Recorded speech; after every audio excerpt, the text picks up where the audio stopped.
Hi, everybody. Welcome to the Comic Talk Tuesday show. And able to make it this time, and we're very glad to have him, is Mr. Justin himself, Mr. Snazzypants. How are you, Snazzypants? I'm good. Thank you, my brother, for having me. Sorry about last time. I had a little work emergency, which I could not get out of. So I appreciate the second go around and your flexibility. And I'm very happy to be here. I appreciate it too. I first discovered you when you did your interview with Alan, the comic collector geek. But as a result, I followed you on IG, and I saw you had like a small channel, and it's a very small channel. Just starting. Video. But for those that have not seen, Snazzypants has been a guest on the Friday Hangout a couple times on Comic Collector Geek, and he will still be in the mix as we go to our smaller format because we're trying to. Basically, Alan is he can only handle so many because of his concussion every given week. So there'll be weeks that I will drop out so that other people have a chance to come on as well. I've already discussed those sort of things. But generally speaking, we'll have a chance to see Justin again on that show at some point. And otherwise, we get to see what he has got planned for his channel. Justin, before we get going, what thoughts have you got some videos coming, or have you? I do, yeah. So I was hoping to have my second video dropped by today, but it's going to be tomorrow. But yeah, so my channel is just starting. I am a Golden Age fanatic, a Golden Age Raw specifically. I'm a never slabber because I like to read the books. And anyway, yeah, it's been great going on Alan's show. My second video will drop sometime between now and the weekend, maybe tomorrow. But yeah, I try to make it fun. My videos, I do a lot of editing. The next video I'll be dropping is I go to the Elite Expo convention. I'm in New York State, and the Elite Expo is put on by the guys who do the Elite 11 Instagram show, the auction show, which has been pretty amazing, kind of turning Instagram into a perpetual convention. Anyway, this is their convention, and it's very Golden Age heavy. A lot of Golden Age dealers specifically come to this event, and I know most of them. So I go in, I cause a little trouble, I buy a bunch of Golden Age comics, I come back to the house and talk about them. I get weird. I'm a weird dude. I like to have fun. If anyone's a fan of Mystery Science Theater, I'm sort of trying to make my show something in between like a Golden Age comic book review show and Mystery Science Theater. I'll have a cast of characters. I talk to puppets. This is my microphone and co-star. This is Mingo, who makes a very featured prominently in my second video. He is not only my co-star, but he also is my microphone who I interview people with. Mingo is the son of Ming the Merciless, who, he tried to go his own way. He's not proud of his father's background, so he's working with me now. I gave him a job. He's a bit of an asshole, but we have fun together. And when I interview people, it's a little bit like Triumph the Insult Dog, if you know who that is. I do know. I'm quite familiar with Triumph. There is nothing better than the time he was in the Star Wars line. Oh yeah, making those nerds never having sex and stuff like that. Yeah, that was the best.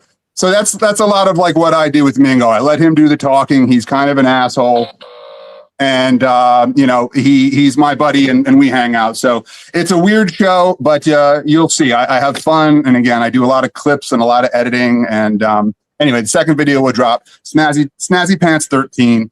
Look me up. I appreciate being here and giving me a like. Like I said, I'm just getting started. And of course, as usual, I put the link to his YouTube channel in the description of the video below. So we're going to ask you one question, and then we'll go to the Nefarious Comics chat. So what was it that made you interested in comic books to begin with? Yeah. So my background was my father was a comic book kid. My dad, who was born in the Bronx in the early 1940s, and he was a big Yankee fan and going to see Joe DiMaggio play and the Brooklyn Dodgers. And he was a comic book fan. He was the classic little boy from New York City with playing stickball in the street with a comic book folded up in his back pocket. And when I was little, we got these home movies of my father, of our family in the 1940s. They're old home, 8mm silent home movies. And on that was a video of my father and my uncle, little boys dressed up as cowboys with their comic books fanned out on the roof of the building in the Bronx.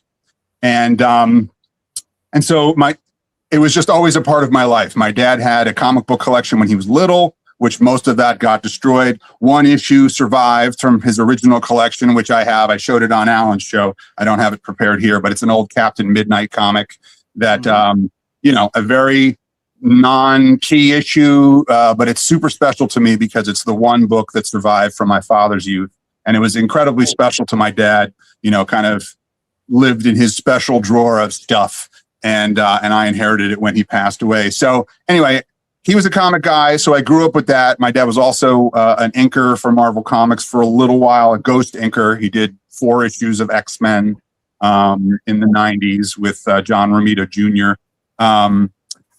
Ghost, he was working with his friend Dan Green. So my dad wasn't credited, but he did a couple of issues. So it was always there. My first job was working at a comic book store. And I've worked in many of the larger more famous comic book stores in Manhattan, Forbidden Planet being one that's the oldest comic book store, and Metropolis Comics, who have all the amazing Golden Age that break the records all the time.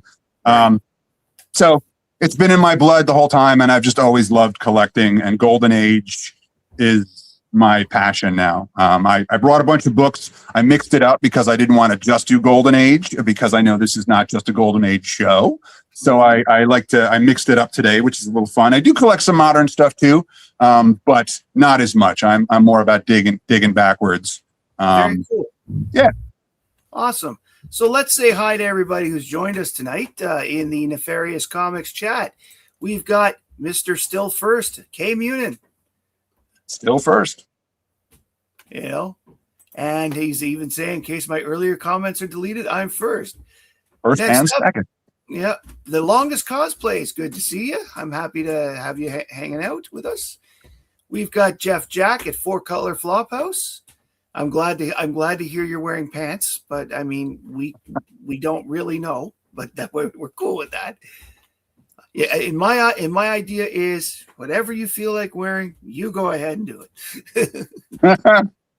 Rich is here. Hi, Rich from Big Nasty Comics.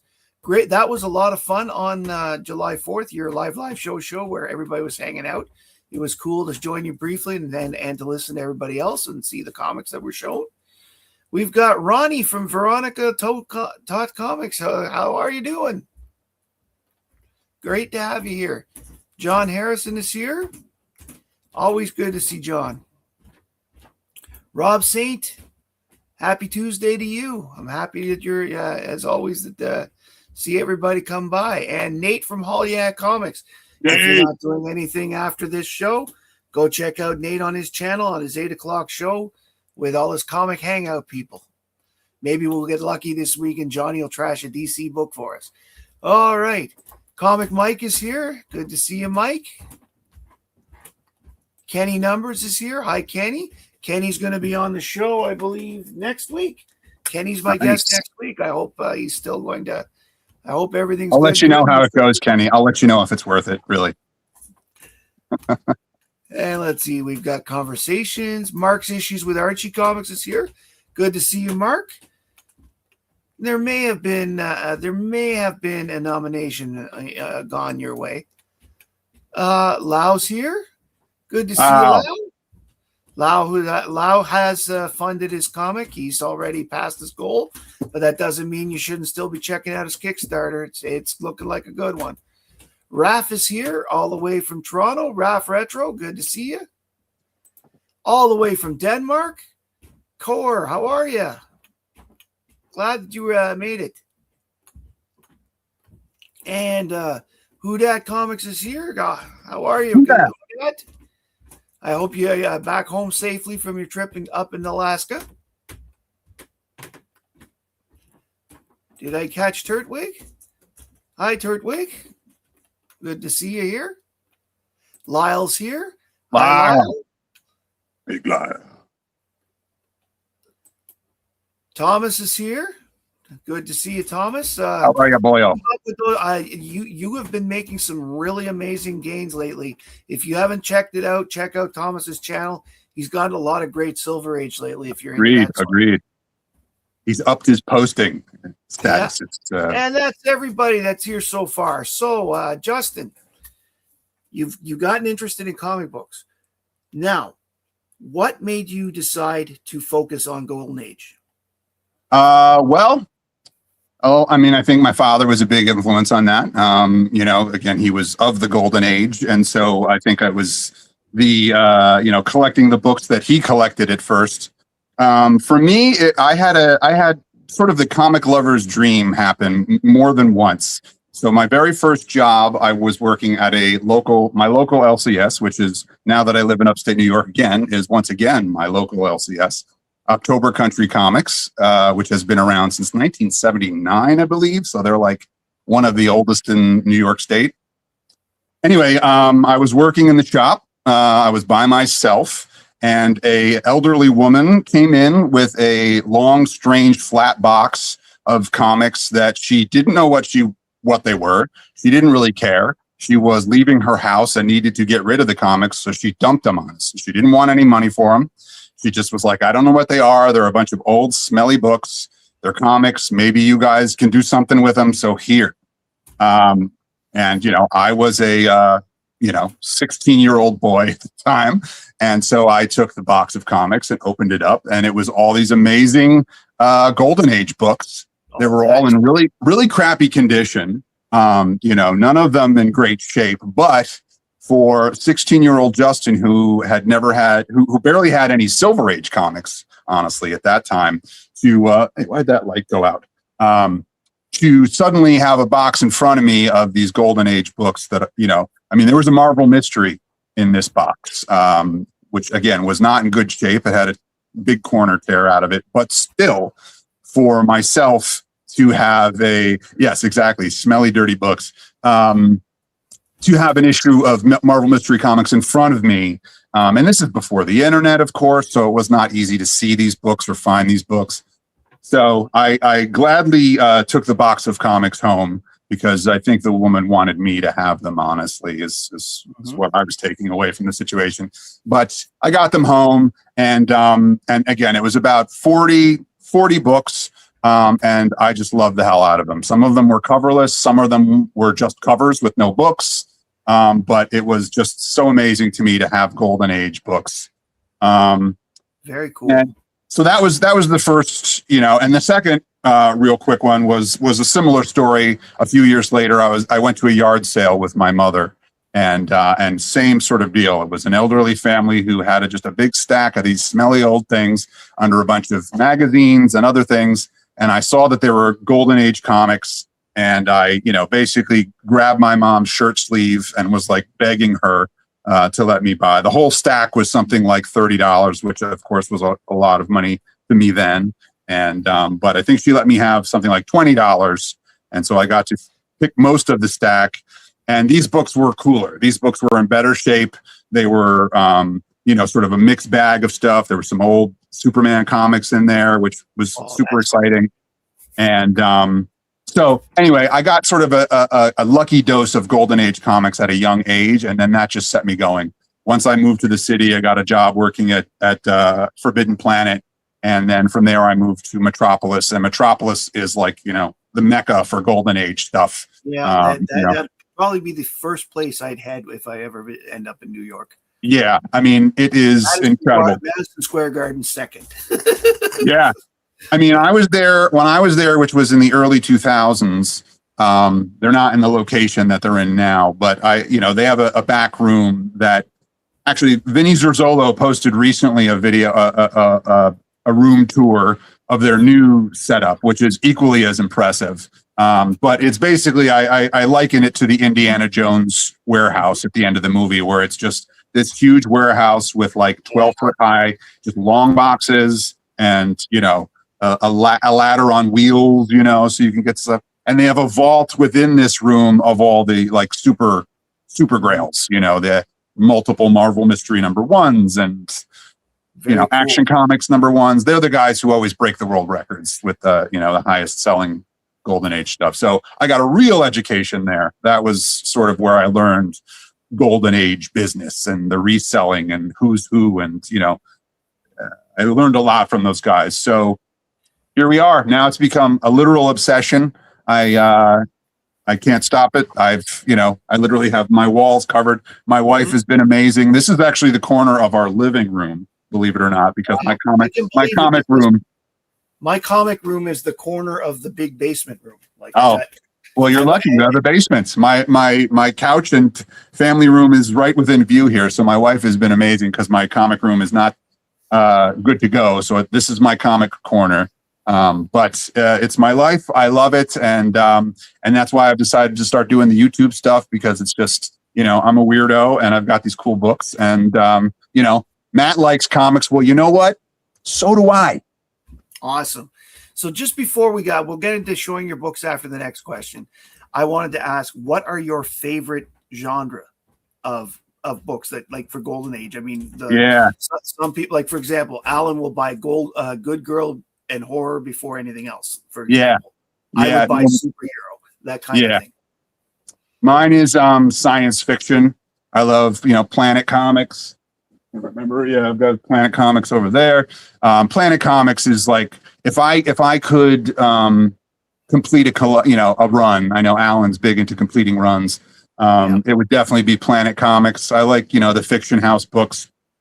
Sci-fi covers with bubble helmets and ray guns and damsels in distress and, you know, aliens who look like the Roman Empire with fins and gills and all that stuff. I love science fiction covers, as did my father. He was a big science fiction movie fan, which I am, you know, classic sci-fi movie fan as well.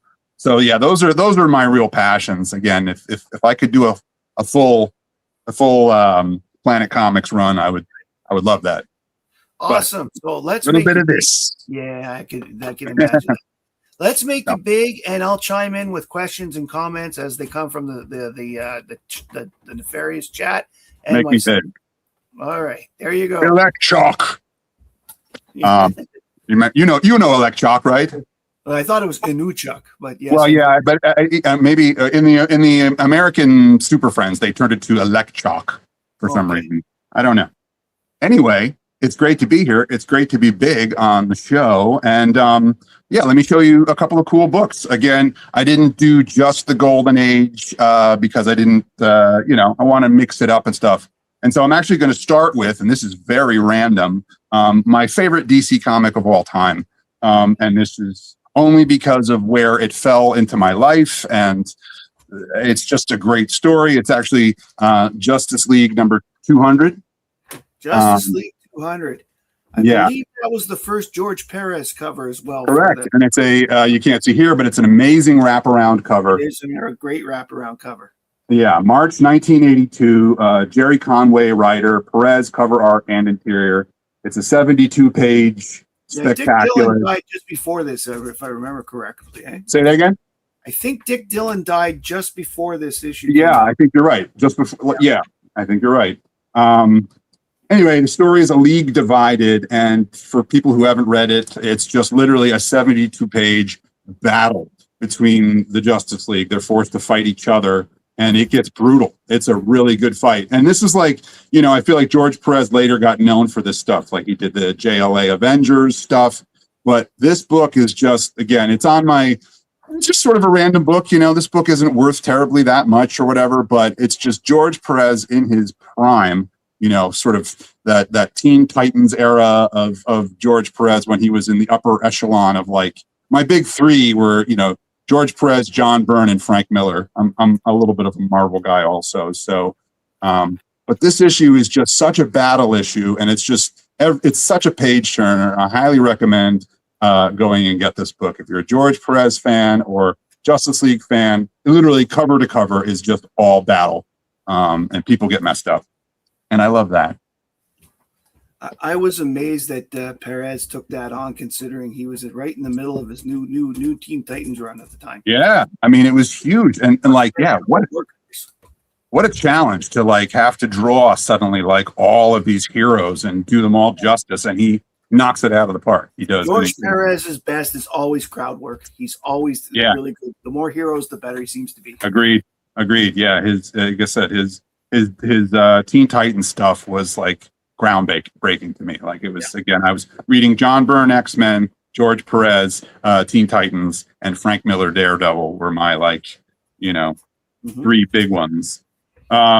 Speaking of big ones, this is a big one, and this is Golden Age. This is, I hope the double bag doesn't warp things too much. A little Superman #2. I think you've heard of Superman. Yeah, 1939. Yeah. 1939, Joe Shuster art, of course. This issue is got a kind of cool thing that it's got an ad inside for the 1939 New York World's Fair, which I love, and I actually collect memorabilia from the 1939 New York World Fair because I also have an apartment in the city that's not far from that location. So I collect stuff from that. So anyway, I really love this book. The cover is, I'm a never slabber, so because I like to read, but this cover is in fantastic shape. There's a little bit of a pen mark here, but other than that, it's a nice, clean copy. I was very happy to have. I've had this for like 20 years now. Anyway, it's just a beautiful book, and Superman looking all super.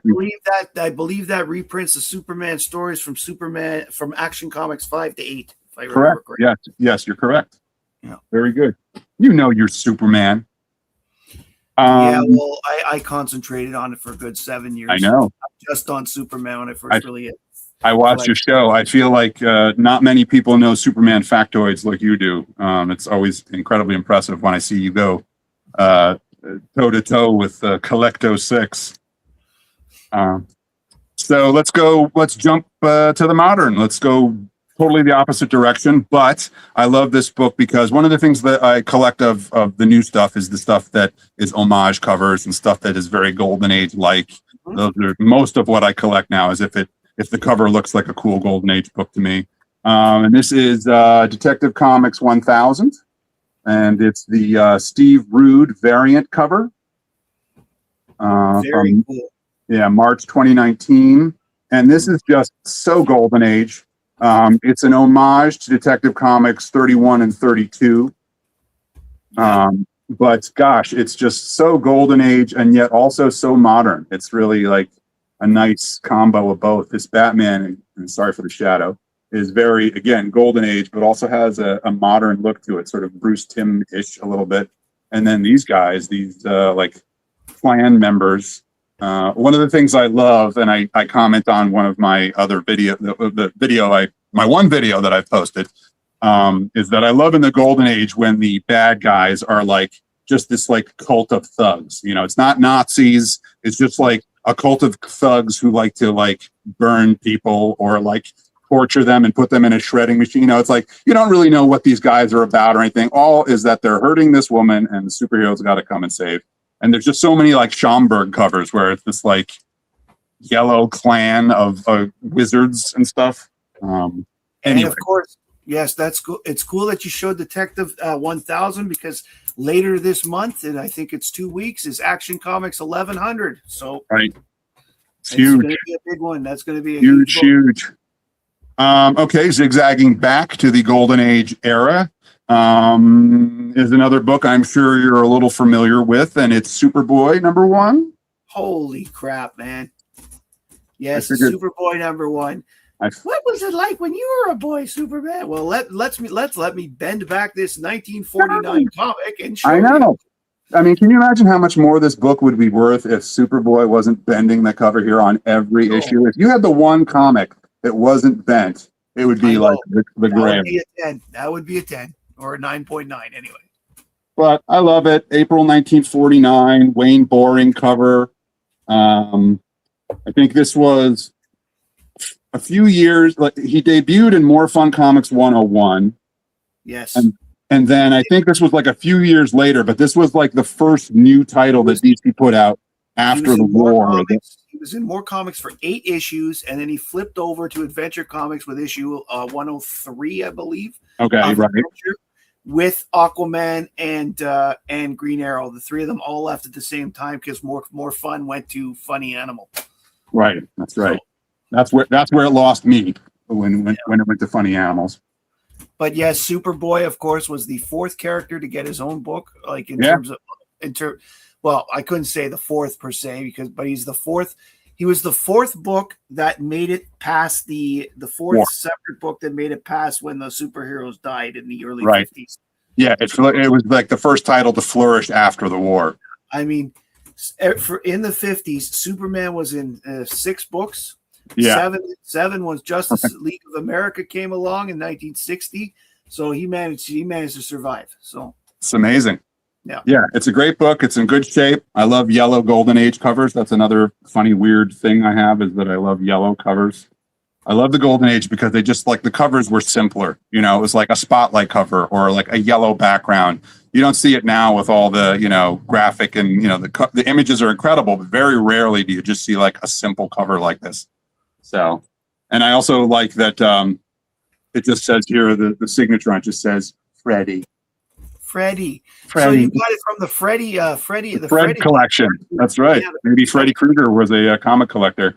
Sometimes, and I said this on Alan's show, that if the full name is on the cover, I'm not like a cyber stalker, but I will sometimes look up the person to see if they're still alive or see if I can find them. I'm not going to reach out to them or be like, hey, I got your comic. But like, I just am curious if they're still alive sometimes because there was an Upstate collection. It's not like a collection, but there's a Golden Age collection where the guy wrote Irwin on the cover and sold his collection throughout the Hudson Valley. Wasn't that guy wasn't that guy near Rochester? He may have been. I don't know too much about the collection. I've heard a couple of locations, but I maybe know it's New York. It's possible. I have like 10 Golden Age books where he wrote his name on the cover, so it's one or two of those have actually appeared in our area. Oh, really? So I know. I heard the name, and they were the guy who bought them said he got them in Syracuse. So, that's so interesting. Yeah, and actually, I think some of the Irwin books were part of that very first stuff that I got at the comic book shop when the old woman brought in the box, and they were all ripped up. Some of the books were Irwin books in that originally, so that's how I first became aware of it. Oh, there we go. Lyle says it's Irwin Winkler. Irwin Winkler. Okay. I wonder if that's Henry's uncle. Hey, the Fonz, for anybody who knows Henry Winkler. Okay, back to DC goodness. We're going to the 60s now. This is a cover I like, much like Alan. I'm not that much of a good girl cover collector, but I do like some sexy covers. I like some stocking covers and fishnet covers. So I like sort of Black Canary stuff and whatever. And this one I actually saw, sorry, Alexa was just chiming in there for no reason. Alexa, stop. I saw this, I think, on the Collector Geek show. I can't remember, but I saw it a couple weeks ago and had to have it because I'd never seen it before. And it's Girls' Romances number 132 from 1968. A nice 12 cent. I know this is going to sound, but I bought that like a month ago. Then maybe it was you. Because I know I saw it on the show, and I was like, I showed it on Alan's. I did show it on Alan's. Okay, then you're to blame for this. Thank you so much, Matthew. Anyway, but yeah, it's a stockings cover. I like the fishnet stuff, and I'd never seen it before. So thanks to you, I went out and bought a copy, and it's just such a cool cover. It's a John Rosenberger cover, Again, I'm not into the romance books per se so much, or the good girl covers. I have a few and I like them, but I don't go out of my way to collect. But this one, oh yeah. Yeah, I liked it because I like I've always been a fan of the mod fashion. I love the early Who videos where you see the girls, they're all dressed like mod girls. It's just awesome. Emma Peel, Yeah, Emma Peel says it all right there. The Wonder Woman when she went mod. They were very nice outfits. I love that era. Agreed. Okay, let's take this in a slightly different direction. We're gonna go. This is a comic that I actually had never seen before. It's just one of those ones that like slips by and you don't see it. But I saw it and it was dirt cheap. But I liked it anyway. That light went out again. And it, you know what? I'm gonna turn that light back on. Okay. And it's Planet of the Vampires, number 1 from Atlas. 1975 Atlas goodie. I have a bunch of Atlas titles, but for some reason I had not seen this one before. And I just thought it was cool. I like that whole sort of techno vampire, sci-fi vampire vibe. And this also is, again, sort of very sci-fi covery that I love. This is February 1975.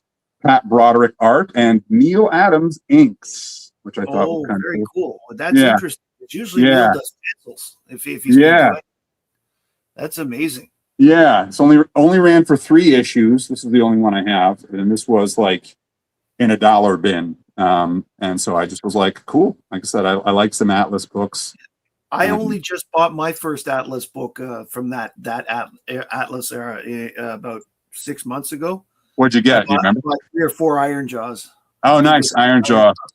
Yeah, very cool. I like Iron Jaw a lot as well. I do the number ones. I get the number ones. Okay, so let's go back in time to the Golden Age, to the very first patriotic hero that predates Captain America, and it's the Patriot from Pep Comics number 3. And this is April 1940, so it predates Captain America. So this is MLJ Magazines, which of course later became Archie Comics, and Archie took over the title. But I do really like the Patriot a lot. I like Shield Wizard, and so this is this is a good one. I knew Adrift would like this one. I put it on to tease you. You'll never have this book. Yeah, he probably already does. I do love I actually really do like the MLJ heroes. I bought a lot of those. I bought a lot when they first came out. I bought almost every one of the Impact comics that DC put out with the Comet and the Shield and the Fly and all that stuff. Yeah. I have actually bought a lot of them in $1 bins as I find them now because I still love them. They're great. They're great. Yeah. He likes them too. So this was this was a recent pickup. This was one that I got from Elite Expo, and this was from a good buddy of mine, Collector Supreme, who has just an incredible Golden Age raw selection, and I give him all my money. Anyway, so I love it. A World War II cover. And I'm sure Collecto 6 could go into depth about like what these planes are and like their flight formations that they were taking on the cover and all that stuff. I also love World War II covers and collect them. So anyway, it's in really great shape. I got this for a real good deal. That's the best part. When you can get a good deal on it, anything. I got a great deal not too long ago on X-Men 130 first Dazzler, so I was very excited. Nice. Yeah. I love this, so I'm happy to have it in the collection.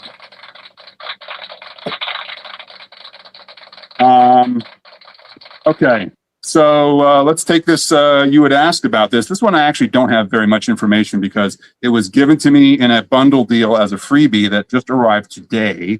And I know nothing about it, but I like it a lot. It's a number 1. It's an indie book, and it's the Boogeyman issue number 1.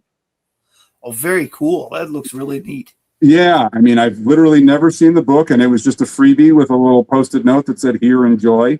1986. It says something about Nuclear Age Comics. I don't know if that's the publisher, but anyway, I'm looking forward to reading it. It's a cool kind of cover. It's a little Golden Agey. And I look forward to reading it and checking it out. What I'm liking about that is everybody knows the Boogeyman. In terms of like everyone's like beware the boogeyman or whatever, but no one really describes what he's supposed to look like. So the fact that they took the time to make a call and they made him look like a creepy guy that you could meet in an alleyway or a dark closet is absolutely perfect. Yeah, he looks like a demonic the spirit or something. Yeah, like an evil version of the spirit, and or like even the shadow. I was just going to say the shadow hat and the specter face or something. But it's cool. I like it. Yeah. Oh, featuring John Pallotta's Pumpkinhead. So that's another sub story in there. So, or maybe that's Pumpkinhead or the Boogeyman. I don't know. I'm going to No, find out. I'm going to say that's the boogeyman. Pumpkinhead has got a pumpkin for a head, I believe. Yeah, right. Well, I'll find out and I'll let you know. Okay, we're going back to the Golden Age days. I bought this book also at the Elite Expo from friends of mine from the company called Robo Picto, who are in Connecticut, or no, Massachusetts, excuse me. Good friends of mine. This is The Adventures of Mighty Mouse, number 7. Nice. I love Mighty Mouse because I like Superman, and my dad also. In the video of my father playing on the roof were Superman comics, and Mighty Mouse comics were visible as well. So I think by proxy, I have inherited my love of Mighty Mouse. And I had not, this is another one, this is a cover I had never seen before, and it's sort of all the things I love. It's superhero, it's science fiction, there's planets and it's rocket ships. I glanced through the book already and read a little bit of it, and it's like the ultimate, is my favorite because it's the very typical Mighty Mouse. He's in space fighting space cats, and he eventually beats them. How? With space catnip, of course. So, but it's a really cool cover, 1953, St. John Publishing, art arched cover. And I love it. Yeah, Mighty Mouse number 7, 1953. Very cool. Here I come to save the day. Okay, going back to the modern, bouncing back and forth. Only a few more books here. This is one that you probably have. I, again, theoretically saw this on your show. Superman Adventures, number 1. Actually, I don't have that one. Oh, come on. I haven't bought the cartoon Superman books because I've been concentrating more on the actions and the regular runs. You don't have this book? I don't have that book. Here's a screen grab for your thumbnail. No. Man, that really blows me away. I thought for sure you would be like, oh yeah, I've got that one. No, there's only one Superman Adventures book I got, and it's because it was the first appearance of Livewire. I love Bruce Timm. Obviously his cartoon stuff is incredible. I love his art. A couple of 2 years ago, I missed the ultimate opportunity. Someone was selling a Bruce Timm, a three panel strip, original strip he did of Batman. And it was, again, just 3 panels that were so amazing, no dialogue. And it was a thug in the shadows holding a gun and smoking a cigar, and eyes behind him in the shadows, Batman coming from behind the shadows above him, and the thug kind of like this. And then the third panel, you just see the thug's shoes flying because he's getting yanked into the darkness. And it was ridiculous. It was like $200. And somehow I didn't close the deal, and it was gone. And it's one of those, I really regret it things. It was so cheap, and I missed it. Anyway, I love Bruce Timm art. This is so golden age of a cover to me.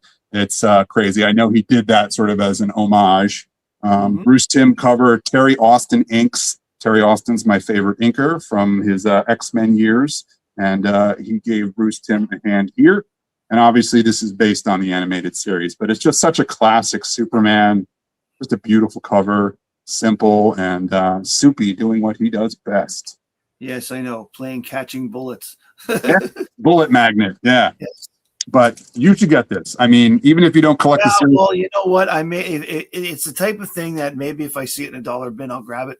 Yeah. I mean, that's what it was for me. I mean, I think I paid $5 for this or something. But it's just, again, was too good to pass up. And it's number 1.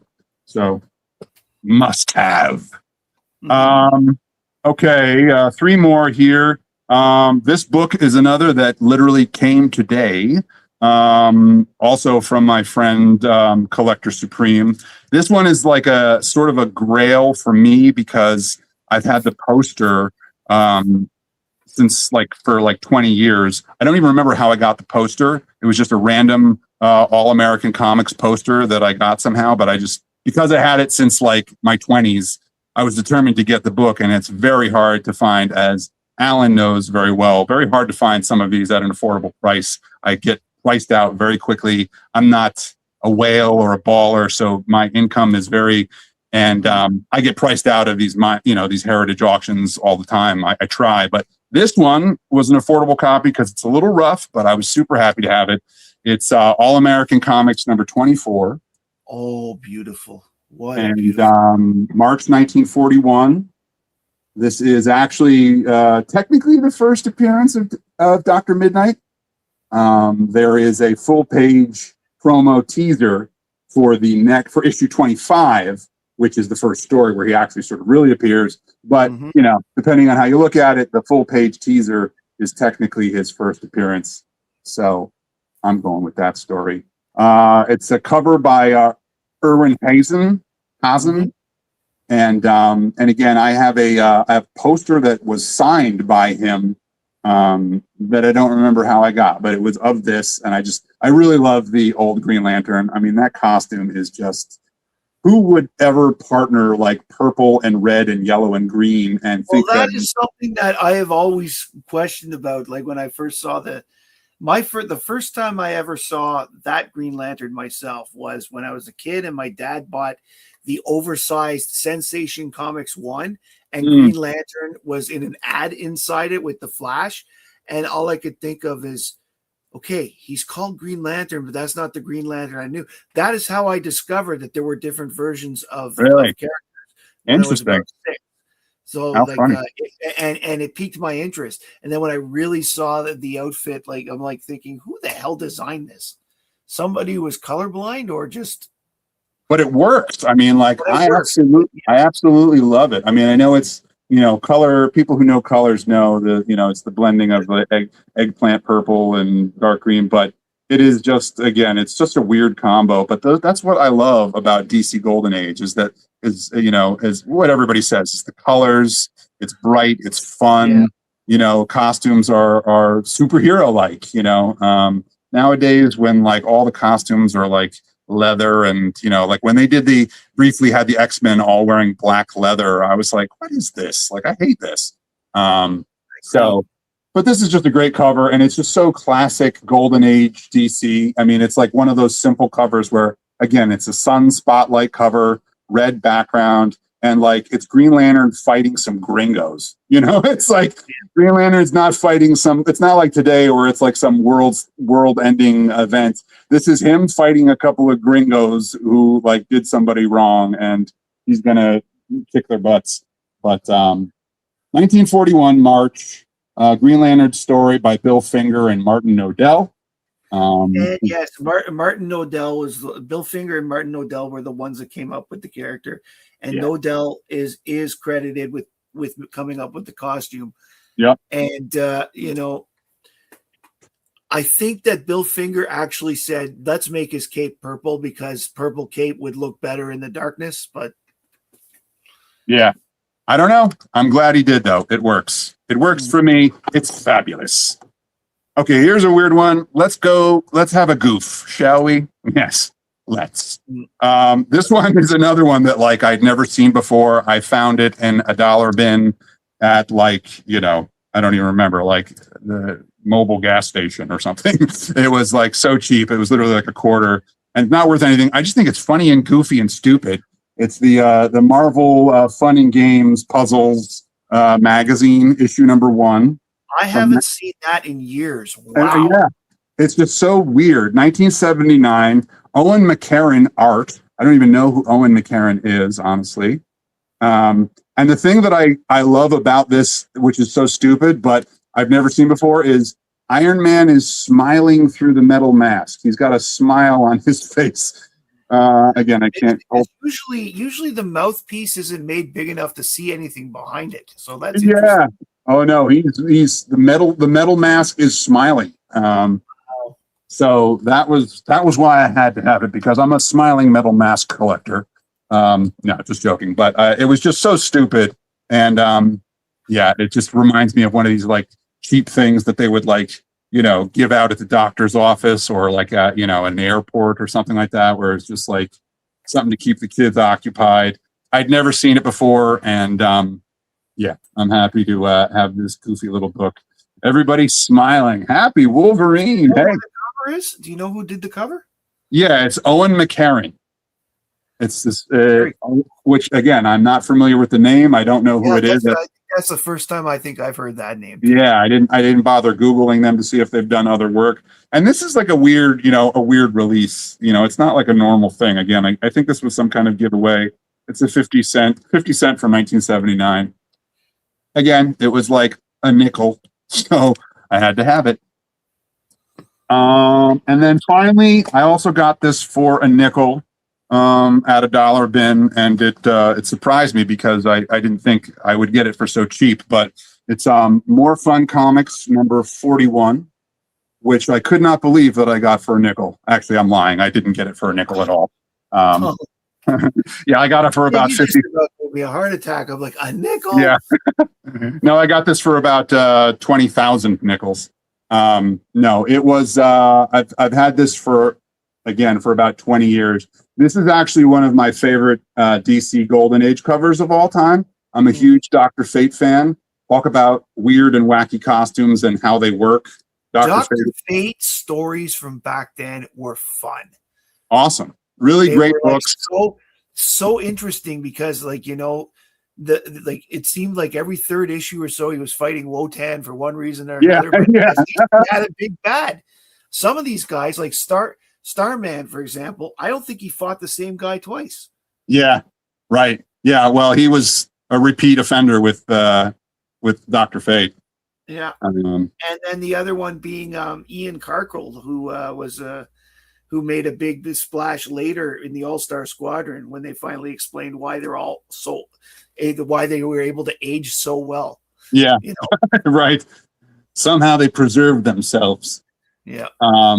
Yeah, I've just always loved this book. This is, again, it's got all the things I love. It's a simple cover, sci-fi. It's just Dr. Fate fighting this rocket ship, which looks very Flash Gordon to me of the time. September 1941. That was the 3/4 of a year where he had the half helmet. So that's really right. That's right. Yeah. Which I didn't like as much, but still cool for the short time he had it. This is a Howard Sherman cover. And it's also notable as the first appearance of Johnny Quick, which is pretty cool. True. That is true. That's 71 first Johnny Quick. You're right. I can't believe that slipped my mind. A little Spectre action. And yeah, this is actually, so this cover appeared in the 1984 edition of the Overstreet Price Guide, and they're like color section where they show the color Golden Age books. And as a young man buying my early comics and first Price Guide, I would look at that section and just dream of these amazing books, which I now am lucky enough to have. And oh no, Lyle, it's Canadian. Wow, Lyle, I hope you're going to be okay. Yeah. Wow. Okay. Well, thank you for the info. Anyway, this is one of those books from the Golden Age section of the Price Guide that I just remember being like, whoa, it's so cool. I'll never own that book. Now, do you know why DC created Johnny Quick? No, tell me. Well, as everybody probably remembers, All American Comics and DC Comics were sort of publishing together and mixing their worlds a little bit, but not quite. DC Comics came up with Johnny Quick as a speedster of their own because the Flash was owned by All American Comics. And they wanted to make sure they had a speedster character that they could tell stories about. Everybody needs a speedster character. And that's why Johnny Quick was created. Yeah. Interesting. Well, I think your show needs a speedster character. And then the last cool thing I'll show, which is not a comic, but I just thought was cool, and I got this. I hope this sort of prism-like, so I hope it shows up on camera. Was this? It's a collector's edition trading card, prismatic 85th anniversary card of 85 years of the Golden Age Vision, which I thought was pretty cool. Wow. And it's, again, sorry for the shadowing there, but it's the old Vision who had that sort of weird distended head, like the leader a little bit. But I just thought it was super cool. It was, under the glass counter at my LCS. And I like the old Marvel mysteries and that sort of stuff. And I just thought this was super cool. And old school Vision. And yeah, I had to have it. I'm not a card collector. Yeah, Kirby Vision. But I just thought that was cool. And those are my shares for today, team. Very cool. That was a lot. I mean, Superman too. Come on, the Green Lantern books, the Well, Doctor Fate, even I the pulled out Atlas some- and some of the other stuff. That's I amazing. pulled out some DC stuff for your squad, who I know loves DC, and so do I. But I didn't want to just rock old Golden Age or Marvel or whatever. So I curtailed it to you. You know, custom for your crew. It's appreciated. I do. The Brittle I do page, have a he does, YouTube. the link is in the. We talked about it before you got here. The link is to it is in the description of this video. So Snazzypants 13. I only have one video up, but the second one is going to drop either tomorrow or the next day. I would love and appreciate everyone checking it out, giving me a like. Again, I'm just getting started, and I guarantee you, I will make it fun for you. And I want to thank very much Justin for coming tonight. It was a lot of fun seeing what he's got. Pleasure. You are a very interesting character, and that's why one of the reasons I wanted to get you on my show, because I mean, having done a couple of Friday nights with you on Alan's channel and seeing your stuff, you look like you have a nice eclectic collection, a lot like the rest of us. And there's nothing I love more than seeing other people's collections and seeing what they're into. So everybody, you could join us this Sunday on the Sunday Superhero Show, and my guests will be TM Nerdy and Stephen Gentner. And we're going to be checking out some. I know that TM is planning on bringing a hero that a lot of people do not know or have seen a lot of. So it's going to be a really interesting thing. Join us at 9 p.m. on Sunday for that. And then next week, I've got Kenny Numbers as my guest here on Tuesday night. Once we're wrapped up here, go check out Nate over on his channel if you're not doing anything else. Well, we're hoping, as I said, let's hope for a big. It's going to be a great show regardless, but let's hope for a Johnny DC review because we know how fun those are. Thank you all for coming tonight. My name is Matt. I like comics, and I hope you do too. Bye, everybody.